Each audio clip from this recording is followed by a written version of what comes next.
प्रश्न 1। गुप्त साम्राज्य का संस्थापक कौन था? ए चंद्रगुप्त मौर्य, बी श्रीगुप्त, सी कुमारगुप्त, डी समुद्रगुप्त। आपका सही जवाब है बी श्रीगुप्त। प्रश्न 2। महाधिराज की उपाधि किस गुप्त शासक ने धारण की थी?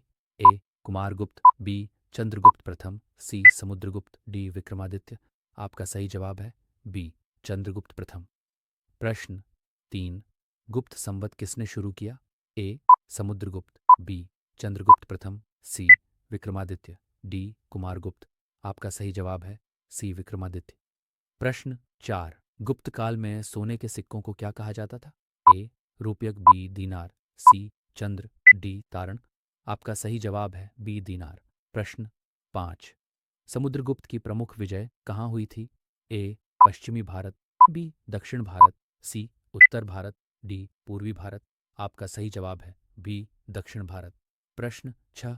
गुप्त काल किसे भारत का स्वर्ण युग कहा जाता है?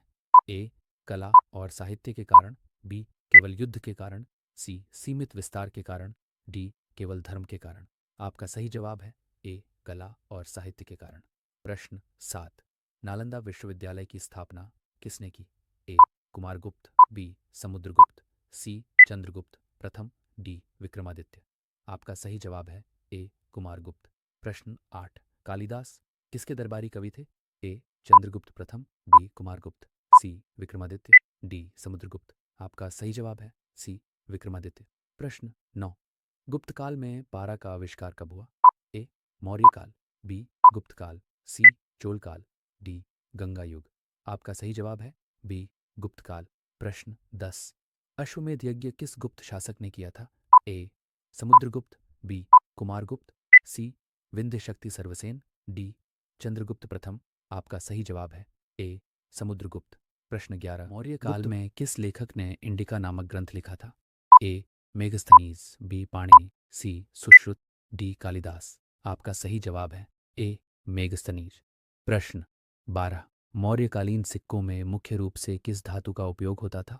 ए सोना, बी चांदी, सी तांबा, डी लोहे। आपका सही जवाब है सी तांबा। प्रश्न 13। अशोक ने कलिंग युद्ध कहाँ लड़ा था? ए भारत के दक्षिण में, बी भारत के उत्तर में, सी पश्चिमी भारत में, डी पूर्वी भारत में। आपका सही जवाब है डी पूर्वी भारत में।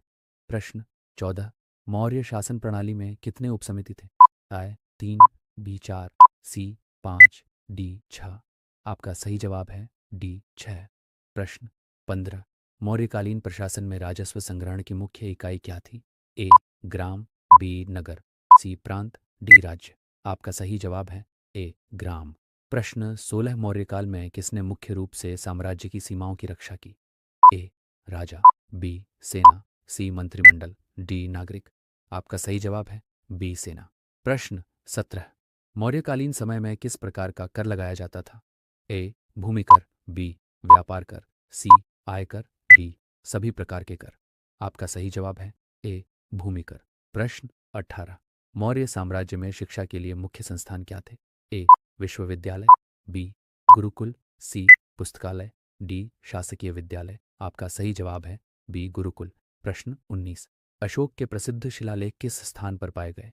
ए सारनाथ, बी सारनाथ और लुम्बिनी, सी पाटलिपुत्र, डी सभी जगह। आपका सही जवाब है डी सभी जगह। प्रश्न 20। मौर्य काल में किसने पहली बार पतंजलि का योग का सुझाव दिया?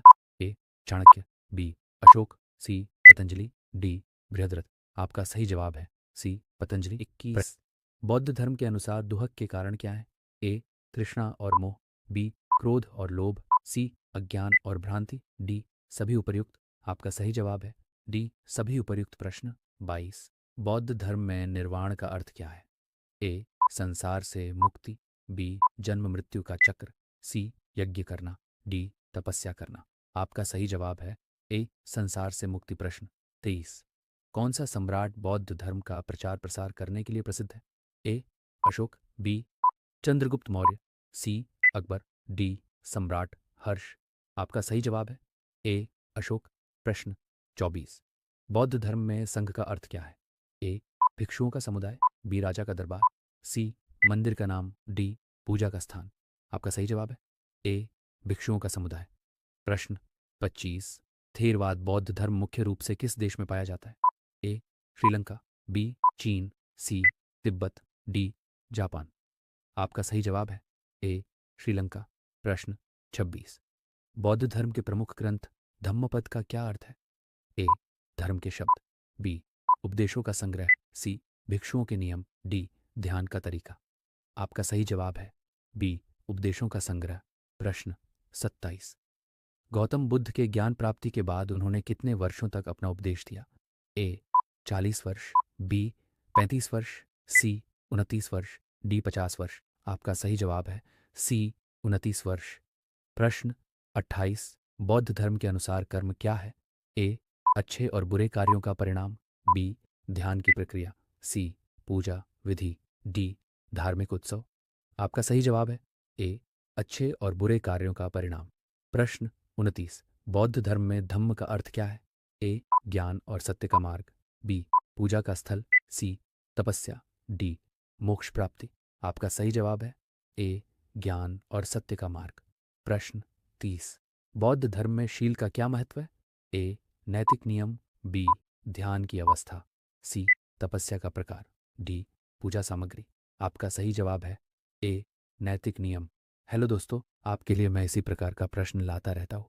आप हमारे चैनल से जुड़े रहिए, आपको सफलता ज़रूर मिलेगी। जय हिंद, जय भारत।